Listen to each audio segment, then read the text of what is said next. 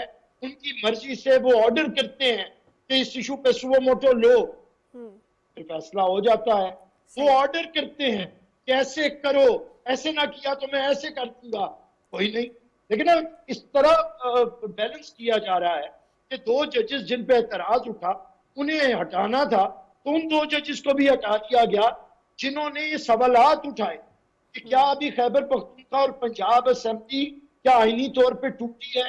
کیا جو ایک شخص جس کا دونوں کا ممبر نہیں ہے اس کی مرضی سے یہ اسمبلی ٹوٹ سکتی ہے؟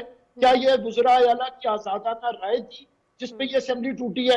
بجائے اس کے کہ وہ بینچ کا حصہ ہوتے اور سینئر موسٹ ججز ہوتے, فل کورٹ ہوتا.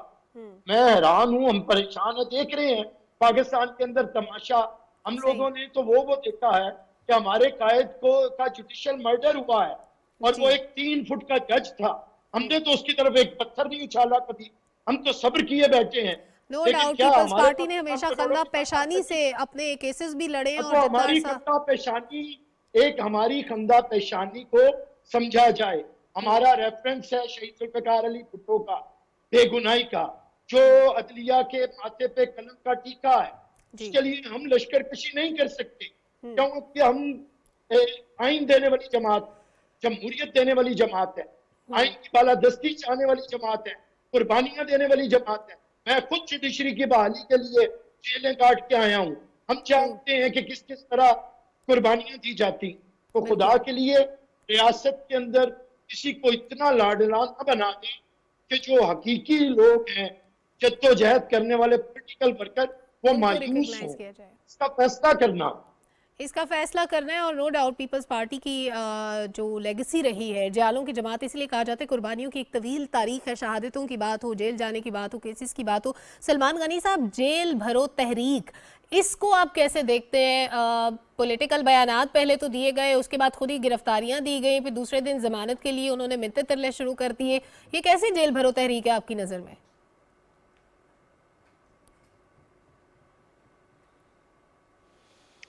دیکھیں, بات یہ کہ ابھی آپ کے پروگرام کے آغاز پہ ایمل ولی خان جو بات کر رہے تھے کہ ایک ہی وقت میں ان کے پردادا, دادا, پھر ان کے والد جیل کے اندر موجود تھے. یہ وہ لوگ تھے جن کی نظریات اور خیالات کے حوالے سے تو 2 آراء ہو سکتی ہیں, لیکن یہ لوگ سیاسی طرز عمل اختیار کیے ہوئے تھے اور یہ لوگ خود گرفتاری دیتے تھے. اور جس جیل بھرو تحریک کی آپ بات کر رہی ہیں, وہ اتنا بڑا کنٹراڈکشن تھا کہ ایک روز پہلے آپ اپنے سیاسی کارکنوں کو لے کر ہائی کورٹ اپنی حفاظتی ضمانت منظور کروا رہے ہیں, اور اگلے روز آپ اپنی سیاسی جنگ کا ایندھن پولیٹیکل ورکرز کو بنا رہے ہیں. تو بات ہے کہ یہ کنٹراڈکشن کا جواب تو ان کے پاس بھی موجود نہیں ہے. اور مجھے یاد پڑتا ہے کہ پاکستان کے اندر, پاکستان بننے سے پہلے بھی جیل بھرو تحریک کا ایک خاص مقصد تھا, اور پھر اے آئی ڈی نے بھی ایک تحریک چلائی تھی, پھر ہم نے 5 لوگوں کو گرفتاریاں دیتے بھی دیکھا ہے.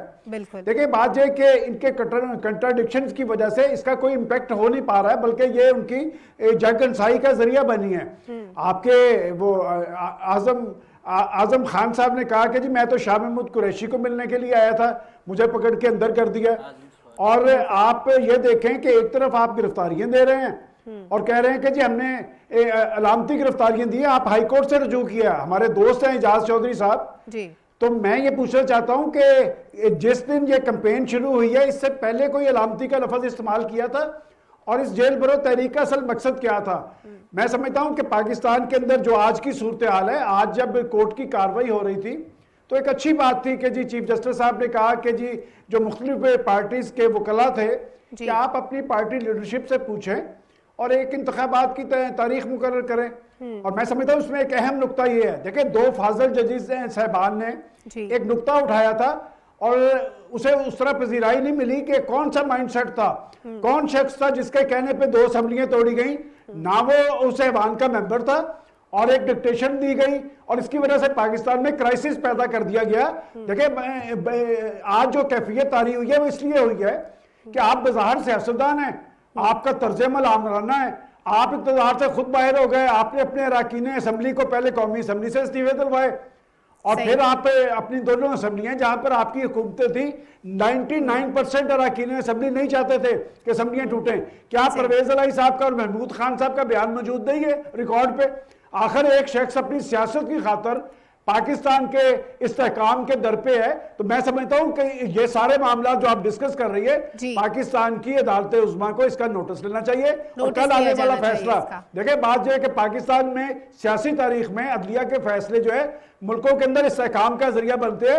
خدا کرے کہ کل کا فیصلہ کنسنسس سے ہو اور پاکستان کے اندر استحکام لا سکے. سب کی نظریں سپریم کورٹ پہ ہیں اس وقت. ہمایوں خان صاحب ایک فوٹیج ہم نے دیکھی اپنی اسکرین پہ. وقاص صاحب اگر آپ دوبارہ وہ فوٹیج پلے کر سکیں. آج ہیئرنگ تھی, کارکن تو آئے تھے, توڑ پھوڑ بھی ہوئی تھی, لیکن اس کے بعد کیا ہوا؟ جب ہیئرنگ کے بعد عمران خان صاحب نکل رہے تھے احاطہ عدالت سے تو وہ کارکن گاڑی سے گرا دیے گئے. ان کو اچھی خاصی چوٹیں بھی آئی ہوں گی, آئی ایم شور کہ وہ ٹھیک ہوں اور خیریت سے ہوں, لیکن وہ فوٹیج ہم دکھاتے ہیں. اور ہمایوں خان صاحب میں چاہوں گی آپ اس پہ تبصرہ کریں کہ پولیٹیکل ورکر کی حیثیت عمران خان صاحب کے نزدیک اتنی ہوتی ہے کہ ان سے آپ نے اپنے مقاصد حاصل کیے, اس کے بعد پھینکا اور چل دیے.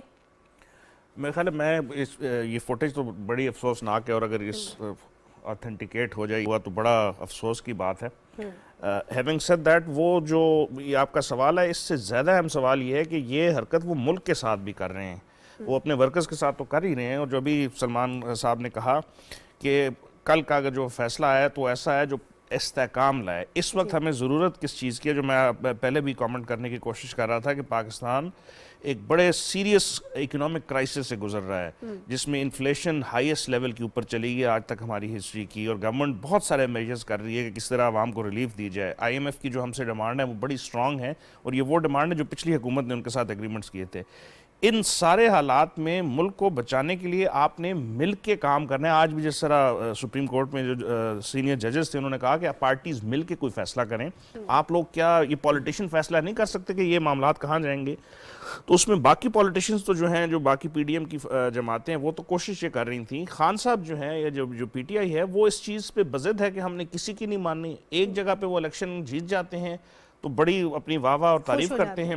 جیسے ہی کسی جگہ پہ وہ الیکشن ہارتے ہیں تو وہ الیکشن کمیشن اس طرح سے جو ہے وہ بدنام زبانہ قرار دیا جاتا ہے. تو یہ جو سلیکٹیو جسٹس ہے جو کہ وہ بار بار دکھا رہے ہیں, اور اس فوٹیج نے بھی دکھایا کہ ان کو اپنے لوگوں کی پرواہ نہیں, ان کو اس وقت ملک کی پرواہ بھی نہیں لگ رہی. وہ لگ یہی رہا کہ صرف مقصد ہے اپنے اقتدار کو واپس لانا. اور یہ وہ مائنڈ سیٹ ہے جو کسی اچھے یا بڑے یا ایسے ویژن والے لیڈر کا نہیں ہو سکتا. پاپولسٹ لیڈر ہیں, اس میں کوئی دو رائے نہیں ہے کہ لوگ ان کو چاہتے ہیں, پسند کرتے ہیں. ان کا ایک پولیٹیکل جو کرکٹ کے زمانے سے کرزما تھا, لیکن اب اس وقت ملک کو ایک ویژن والے لیڈرشپ کی ضرورت ہے. اور تمام لیڈر اگر اکٹھے ہو کے یہ فیصلہ نہیں کرتے تو جو کل بھی جو فیصلہ آئے گا, اللہ کرے کہ اس کے اوپر جو ہے کوئی کنسنسس ہو, اور اگر نہیں آتا وی ول ڈسینڈ انٹو کیوس اگین. وہ کیوس پاکستان کو جو ہے اس وقت جو ہے ہم اس کے متحمل نہیں ہو سکتے. ہمیں اسٹیبلٹی چاہیے, اور اگلے 3-4 مہینے میں اگر اسٹیبلٹی نہ آئی تو بہت بڑا اکنامک کرائسس پاکستان کے اوپر آ سکتا ہے. بہت سیریسلی ان چیزوں کو دیکھنا ہوگا. صافی صاحب, پرویز الہی شمولیت پی ٹی آئی میں بہت ساری چیزیں ان کو انشور کی گئی تھی کہ آپ کو ہم یہ فیسلٹیز دیں گے, یہ عہدہ دیں گے. اس کے بعد سننے میں آیا کہ وہ صرف باتیں تھی کہ سفارش کی ہے عمران خان صاحب کو. عمران خان صاحب کی تو عادت ہے, وہ تو یو ٹرن لے لیتے ہیں, بہت سے بیانات سے مکر جاتے ہیں, اور پھر بڑے ڈرامائی قسم کے نیریٹو بھی ہم نے ان کے دیکھے. کبھی وہ سازش کی بات کرتے تھے, کبھی وہ سائفر کا بیانیہ لے کے آ جاتے تھے, پھر پوری پارٹی اس کو ڈیفینڈ کرنے بھی لگ جاتی تھی, چاہے اس کا حقیقت سے کوئی تعلق ہو یا نہ ہو. پرویز الہی صاحب نے کیا اپنی سیاست کو ختم کر لیا عمران خان صاحب کے ساتھ, اپنی پارٹی کو ضم کر کے یا خود شمولیت اختیار کر کے؟ دیکھیے سلمہ, یہ سوال اگر آپ سلمان صاحب سے پوچھے تو زیادہ بہتر انداز میں وہ بتا سکیں گے. چودھری پرویز الہی صاحب بہت اچھے قریبی دوست ہے سلمان صاحب کے, اور سلمان صاحب لاہور کی سیاست بلکہ قومی سیاست کے بارے میں بہت اچھی طریقے سے ہماری رہنمائی فرماتے رہتے ہیں. میں اوورآل دیکھیں, پرویز الہی صاحب جو ہے وہ ایک زیرک سیاستدان ہے. انہوں نے وہ جو ہے اپنی اس کی جو ماضی کی سیاست تھی وہ ہمیشہ سے ان کی اس میں مفاہمت کا ایک پہلو ہمیں نظر آتا رہا ہے. اور صوبائی اسمبلیوں کی جب تحلیل کی بات تھی تو وہ آخری وقت تک اس بات پہ اصرار کرتے رہے, عمران خان صاحب کو سمجھاتے رہے کہ آپ اسمبلیوں کو تحلیل نہ کریں, اس سے آپ کو سیاسی فائدہ کی بجائے نقصان ہوگا. اب عمران خان صاحب کا یہ جو رونا پیٹنا, یہ چیخنا چلانا جو ہے, وہ جو دو بڑے مورچے جو خیبر پختونخوا اور پنجاب اسمبلی کی صورت میں میسر تھے وہ انہیں میسر نہیں ہے. اس لیے یہ جو عدالتوں سے اتنا بھاگنا اور اس طریقے سے واویلا مچانا اور پھر یلغار کی صورت میں عدالتوں میں پیش ہونا، یہ ساری چیزیں جو ہے وہ پرویز الہی صاحب کے وہ مشوروں کو نہیں ماننا۔ اب یہ تو آنے والا وقت فیصلہ کرے گا کہ آیا پرویز الہی صاحب کا پی ٹی آئی میں شمولیت کا فیصلہ درست تھا، غلط تھا، انہیں کوئی عہدہ جو ہے وہ باضابطہ طور پر دیا جائے گا، نہیں دیا جائے گا، وہ تو آنے والا وقت بتائے گا۔ لیکن یہ باتیں جو پرویز الہی صاحب نے بتائی تھی عمران خان صاحب کو اور انہوں نے نہیں مانی، تو وہ جو ہے اس کا نقصان پی ٹی آئی کو ضرور ہوا ہے، ایک بات۔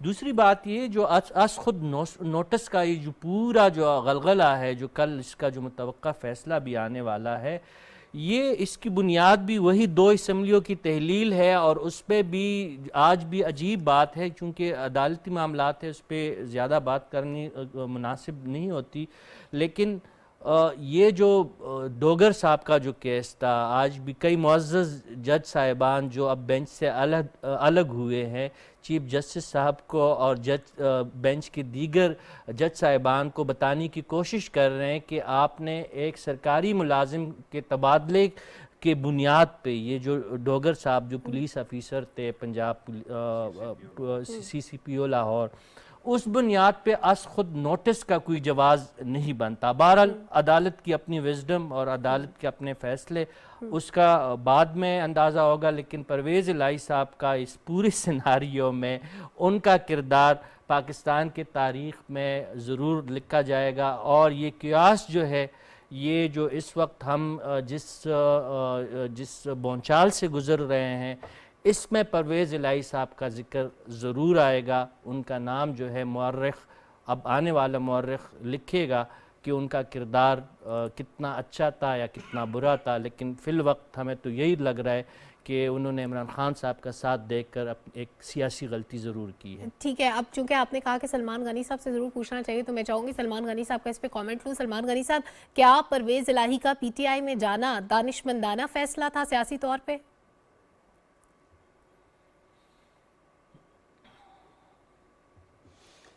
دیکھیں، یہ گیند جو ہے میری طرف لڑکا دیا ہے صافی صاحب نے۔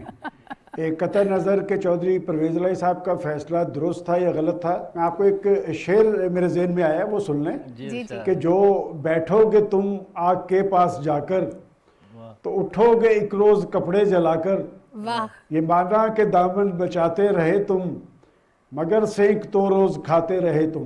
واہ، کیا بات ہے۔ دیکھیں، بات یہ کہ چودھری پرویز الہی صاحب سے اگر آج پوچھا جائے، جب وہ تحریک انصاف کے صدر ہیں، ان سے آج پوچھا جائے کہ کیا پنجاب اسمبلی بحال کر دینی چاہیے، تو وہ کہیں گے کہ 100%۔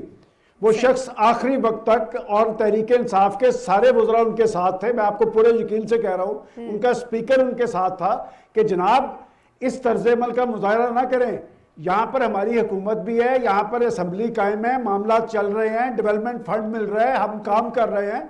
آخر کیا وجہ ہے کہ ایک شخص اپنی ذاتی تسکین کے لیے پورے سسٹم کے در پہ تھا، اور چونکہ وہ پولیٹیشن ہیں، جیسے ہمایوں صاحب نے کہا، ان کی مقبولیت ہے۔ دیکھیں، یہ مقبولیت ایک غبارے کی مانند ہوتی ہے، پانی کا آخر کیا وجہ ہے؟ میرے سے آپ پوچھیں کہ جی ان کی مقبولیت کیوں بنی ہے؟